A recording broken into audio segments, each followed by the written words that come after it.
It's time for the July book haul, and in the beginning of June, I went down to Arizona for 2 weeks to help my parents with some things. And so I went on a road trip and got to stop at some bookstores that were new to me, a few that I'd never been to, and then a couple repeat bookstores that are down in Arizona near where my parents live. So this whole book haul is going to be from this road trip. So I left Montana and made it to Utah and got to go to a place right in kind of the center of town in Salt Lake City. And it was called Utah Book and Magazine. And this place was great. They had a massive selection. The prices were right. I talked to the owner a little bit after when I was checking out, and he said someone had come in and donated like 2,000 really good condition science fiction paperbacks, and he was kind of like shaking his head like, this guy obviously never read these. And I'm thinking to myself, yeah, who would do that? But they were in great shape. It's pretty funny because this store has some bad reviews on Google, and it mostly stems around the owner and his sister. But I thought they were great. But he can be a little surly, the owner here. When I took the books up and put them on the counter, I kind of was getting the dust off my hands, and he said, "Hey, we have some like wet wipes if you need to wash your hands or clean up a little." And I was like, "Yeah, these books are pretty dusty." And he goes, "Well, this ain't no Barnes and Noble." And I said, "Hey, I'm not complaining. I'm just stating a fact here." And he thought that was pretty funny. We started talking. He had this ancient cash register that he uses. It's a great place. If you're ever in Salt Lake City, you got to check this place out. And I got some really good books. So let's go through those first. We got Wolfhead by Charles L. Harness. This is from Berkeley Books. And like I said, a lot of these were in just really good condition. This was $1.50. He wrote his prices inside all these books. Here's an science fiction special I didn't have called The Midnight Dancers by Gerard F. Conway. And I don't know how good this is. I can't remember. Richard Rempel has read through all these science fiction specials. I think this was maybe one of the misses on the list, but I was glad to get that. The Queen of the Swords by Michael Moorcock. This is a Berkeley fantasy, and it seems to be kind of rarer and rarer to find some good old vintage Michael Moorcock anymore, so pick those up when I can. A couple Timescape here that I didn't have. This is The Former King by Adam Corby. And I'm making very good progress on my Timescape collection. I think I have over 100 of the 140 now. We got The Prince of Morning Bells by Nancy Kress. This was the other Timescape that I got. And then I recently read The Best of C.M. Kornbluth, and I found this one in good shape. Not This August by C.M. Kornbluth. We got Frederick Pohl's name down here, or at the top, but this was a novel written by Kornbluth. I believe this is kind of an alternate history.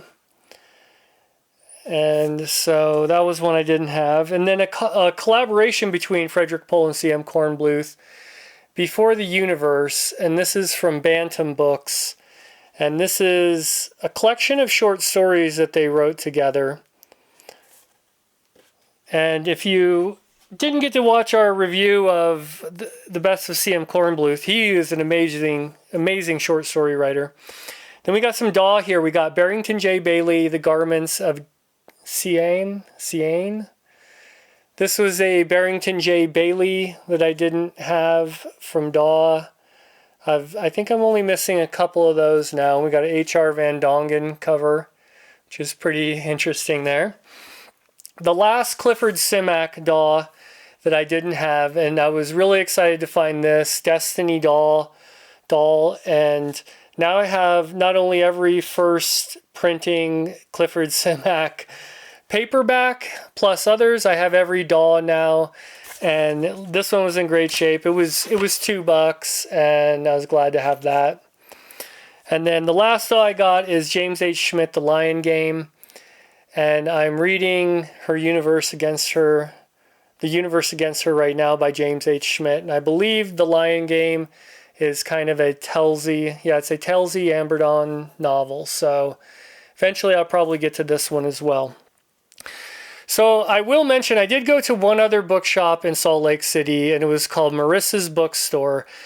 And this place had one of the most amazing selection of books. Just the volume, the quality, everything. But I walked out of here empty-handed. They were asking so much for their books, I couldn't believe it. It was probably the most expensive used bookstore I had ever seen. It was almost like they went to eBay, typed in a book, sorted it by highest price, and that was the price they put on it. I mean, they had Paul Anderson Flandry novels that you see everywhere, and they were asking like $14 for.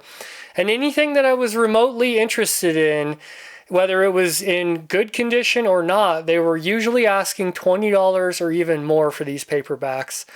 I was kind of limited on time. I spot checked some books, and I couldn't believe what they were asking. This might be a good place to just go check out books and treat it like a museum. You might find some deals in there, but like I said, I've never seen a used bookstore that was asking so much for used paperbacks. So I didn't buy anything there. So there you have it. So next up, I spent the night, I camped outside of Cedar City, and then I made it down to Vegas, and there was two stores I went to in Vegas. The first one is called Dragon Castle Books.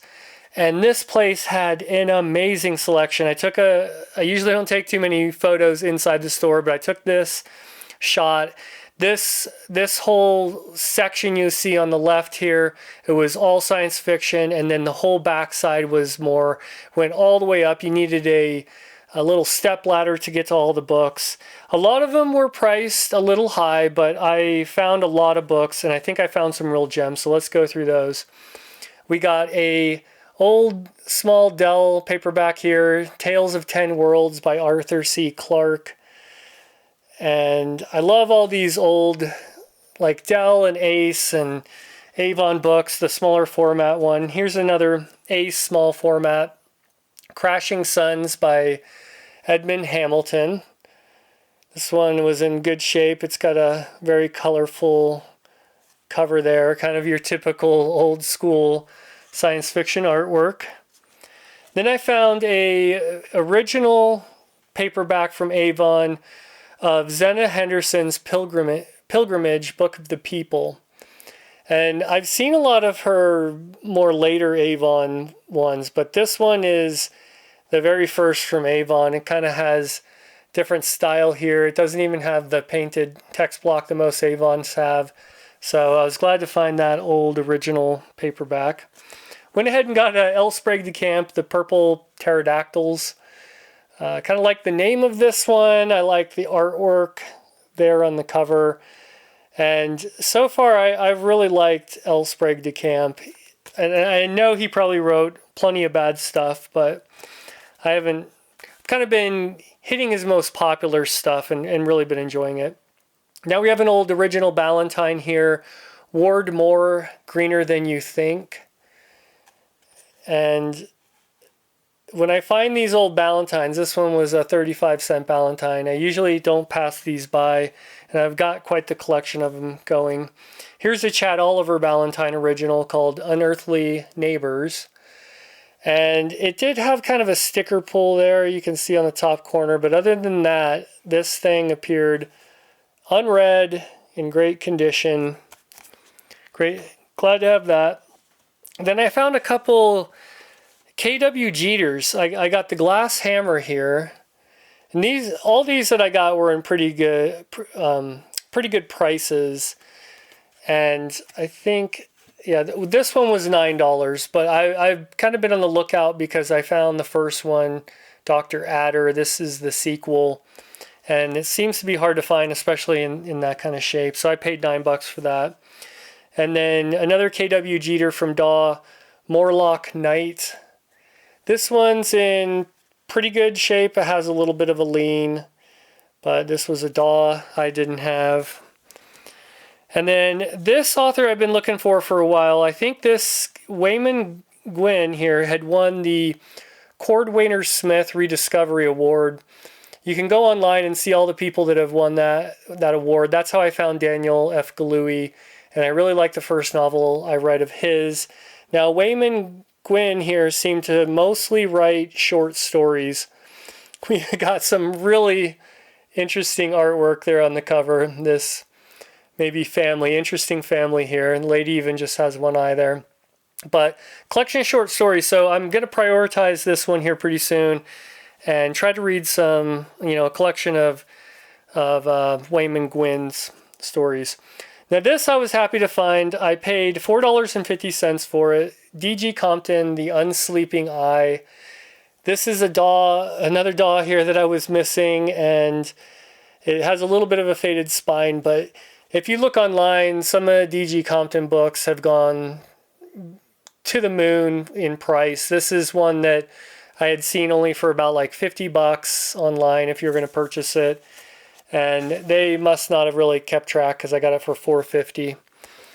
And then I got the original Galaxy science fiction novel. This is Galaxy science fiction novel number 33, Mission of Gravity by Hal Clement. I knew that there was these Galaxy science fiction novels, kind of a spin-off from the Pulp magazine, but I didn't know that Mission of Gravity first came out in this. So I think I paid $12 for this. I paid a little bit more than a lot of the other books, but it was in pretty good shape, and I really did love this novel when I read it. So I was glad to have that.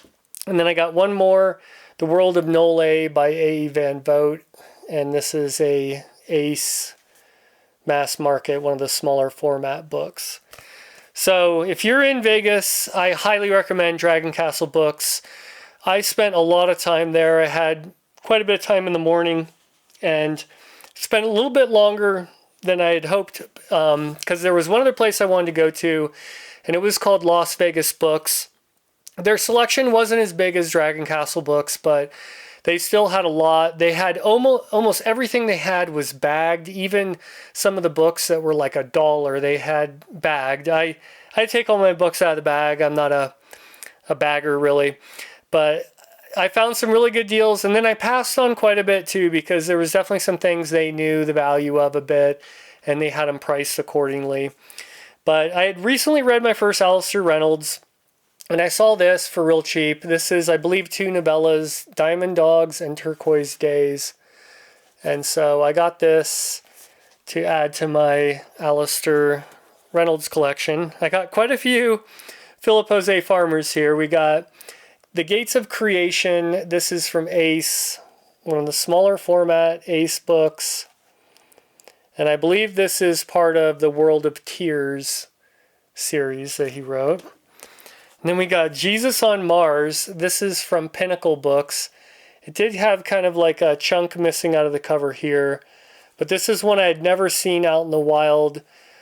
Me and Robin from Bookspin were talking a lot about Philip Jose Farmer, and he had just read this one. It sounds very interesting if you want to pause on the back. So glad to find that. And then a Ballantine original from Philip Jose Farmer. This is Strange Relations. And this one's in pretty good shape here.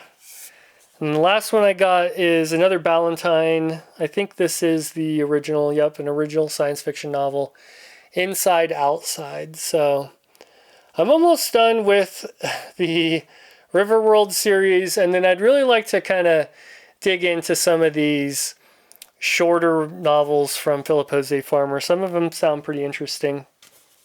And then I don't see too much Glenn Cook out there, and I saw this Passage at Arms. I know this is kind of his science fiction, part of a series, and so I picked this up. We'll get to some more Glenn Cook in a bit, but ended up kind of completing a whole series on this trip. And then I got Lee Brackett, The Coming of the Terrans. This is a bracket I really hadn't seen before. And we got some really, kind of sword and sorcery or sword and planet artwork there on the cover. Now, this is a book I've been looking for a long time. It's Cinnabar by Edward Bryant. I was actually looking for the first edition. This is kind of the second print run of this from Bantam Books. But they had it for a pretty good deal. It was $8, but it was also signed by Edward Bryant here to someone. And so I went ahead and got this, and this is a collection of short stories. Edward Bryant mostly wrote short stories. And then two more scores that I found. I got Robert Anton Wilson's Schrodinger's Cat. And this has got a very interesting cat with kind of like a human face. This is part of a trilogy he wrote. All of them have unique covers with cats and humans and whatnot. And I definitely want to read that at some point. And then I found the last book. There's a trilogy that Robert Anton wrote with Robert Shea called The Illuminatus. And they originally came out in these Dell paperbacks. I had book 1 and 2, and so I found Leviathan. And so that completes the trilogy. This is probably going to be the next jumping in point for Robert Anton Wilson for me. And this was, like I said, a trilogy he co-wrote with Robert Shea. Sounds very interesting. So that kind of rounded out Nevada and Las Vegas. And I got to my parents' house. There was 2 bookstores in the area that I had been to before. And one does not disappoint. It's called the Bookhaven. It's in Prescott Valley, Arizona. The lady there is great. She has an amazing selection, but if you go here, give yourself plenty of time. My biggest gripe is that she has so many books in the science fiction section and even in the store in general. She's got a lot of them stacked on the shelves just like this with the ends out, so you end up having to grab stacks and pulling them out and look at all the spines to see what she even has. She does have some books that she knows the value of, and she has them priced accordingly. But I found a lot of good things that I was looking for there. So I got Piers Anthony Triple Dente. This is his only Daw book, and I didn't have that. Very kind of funny looking cover there. A Frederick Pohl that I was missing called Old Pioneer. Another one with some really great artwork. And most of these were all in the $2 to $3 range. This one was like pretty much brand new condition, unread. One of Pohl's kind of like later novels he wrote. The Slaves of Heaven by Edmund Cooper. Really need to read something from Edmund Cooper. Me and Matt and Richard will be doing the best of Edmund Cooper at some point. But I know Deb over at Omnivorous Reader has read quite a bit of Cooper, and she talks real highly of him. Neal Stephenson, Zodiac. Now, I picked this up before I read Snow Crash. I know this came out before Snow Crash. People don't talk too highly about it. It is the first printing paperback of it. I got it for a pretty good deal, but I don't know that I want to go read that one. We'll see, maybe at some point. The Black Grail by Damian Broderick, and this is from Avon. Broderick is an author I'm curious about. I think he wrote kind of science fantasy. I think his prose and his writing can be challenging at times. It's got some really great artwork there on the cover. And it turns out this is kind of part of a loose series, I think, and I have a couple other novels from that series, so I'd like to give him a try at some point.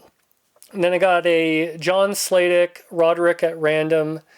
And this is from Carol and Graf Science Fiction. I've got quite the collection of Sladek now, and this is kind of a sequel to his other Roderick book. And then Glenn Cook's Starfishers trilogy. I got a recommendation to check that out from Joseph at Joseph Reed Books, and I found the first book in the trilogy quite a while ago. And at this bookstore, I found 2 really good copies of book 2, which is called Starfishers. And then she also had book 3, which is called Star's End. So I'd really like to check out some Glenn Cook's science fiction at some point. And now I have the entire trilogy, plus I believe this Passage at Arms was kind of like a book that he wrote that somehow ties into that trilogy. And then I got The Eyes of Heisenberg by Frank Herbert. This is from Berkeley. Wheels Within Wheels by F. Paul Wilson. This is kind of interesting because I believe this is science fiction, maybe even some weird science fiction. And most people know F. Paul Wilson was kind of ended up being more of a horror writer. It's got a nice kind of teal text block, and I was really excited to find this one. I'd heard about this book recently and then ended up finding it. And then The Color of Distance by Amy Thompson. And this is from Ace. This is a bit of a more modern book, but somehow I got kind of turned on to this book. It's been on my Goodreads TBR for a long time, but I'd never seen a paperback copy of this in the wild. And so I picked that up and really happy to have that. All right, 2 more stacks here. So where my parents live in Cottonwood, Arizona, there's a bookstore called Hooked on Books. It's another one of those real jumbled bookstores. There's stuff everywhere, but I found some really good gems in here too, I think. I got a Timescape from Hilbert Schneck called A Rose for Armageddon. I went ahead and picked this up even though it wasn't in the best condition, but it's got some really cool cover art on that, and it was a Timescape that I didn't have. And then a Rudy Rucker White Light. I don't see a lot of Rucker's paperbacks out there, and really want to read something from him soon. Gene Wolfe, Soldier of Sidon, and this is kind of this soldier series he wrote. I had the first 2, and I was missing this one. I happened to go look in the general fiction and found this there. And so this is one that seems to be kind of hard to come by, even though it came out sort of recently. When I looked online to complete that trilogy, people were asking a lot for that book, and I managed to get this one here for, I think he charged me $4, but I was still happy to have it. It looked completely unread. Then I got a Robert R. McCammon that I was missing called Blue World. I don't really pass up Robert R. McCammon when I see him, so I was happy to find that. And then Walter John Williams, Hardwired. This is a book I'd seen, I forget where I originally saw this. This is kind of like some cyberpunk from what I can tell. And someone even gave me a recommendation to read this recently, so I'm going to have to check this out at some point. It's got just some classic 80s artwork on there. And this does seem to be kind of collectible. Some people ask a lot of money for this book. If you see it in the wild, especially in good condition, you might pick it up. And then the last book, I saw this Tanith Lee, Knight's Master. It wasn't in the best shape, but I went ahead and picked it up because I don't see too much Tanith Lee from Daw. I got back and looked this up, and apparently if you have this in pretty good condition, it can go for close to $100. I don't know in this condition what this would be worth. I'm kind of tempted to read it really quick and maybe sell it, or I'm not sure what to do with this one. I heard some people talking about it recently. It's got some kind of questionable scenes in the beginning. Virgil at Literally Books and Chris at Liminal Spaces were talking about it. I think they're both kind of reading it right now. But it's really very expensive book. If you happen to see that one in a while, go ahead and pick it up. And then on the way back home, I made one last stop in Flagstaff, Arizona. They have a Bookman's there. And I found 4 books. I got a Timescape I was missing called Fane by David M. Alexander. They had a lot of books at this Bookman's, but they were asking a lot for quite a few of them, and I passed up on a lot of books. But that one I've got. And then Piers Anthony, Prosto Plus. And when I read Macroscope by Piers Anthony, I asked for some recommendations, and someone on there said, this is a really weird book about like a dentist who goes around doing dental work on aliens. It doesn't seem that long. It's like just over 200 pages. Piers Anthony is very bizarre. I'm not sure I want to get into like the Xanth novels or anything, But this has me really intrigued to read something weird when I'm ready for it. So this will probably be the next Piers Anthony I read. And then I got Behold the Man by Michael Moorcock. This is the Avon version of this one. I'm going to be reading this here pretty soon. It wasn't in the best condition, but it was only a couple bucks, and you don't see this one very often. And then the last book I got was Radix by A.A. Anastasio. I don't know if I pronounced his name right. But when I was on Literally Liminal, we discussed this book, and so many people kind of talked about this book or recommended it. I'm very curious about this one. It's probably going to be something that I read at some point. It's a little bit longer, maybe 450 pages. It says science fiction. I think he wrote fantasy and science fiction. I don't know if this is kind of a blend or what, but I'm really excited to check that one out. So found a lot of great books on the trip, the road trip. It's always fun going to new bookstores and find some along the way. So the ones I mentioned, if you're ever in some of those towns, I highly recommend going in there and checking them out. And let me know if I missed any, because I go down to Arizona quite a bit. I don't always drive, but there's a chance I'll be going back through these areas again at some point. So that's going to do it for this video. If you watched till the end, thanks, and we'll see you in the next video.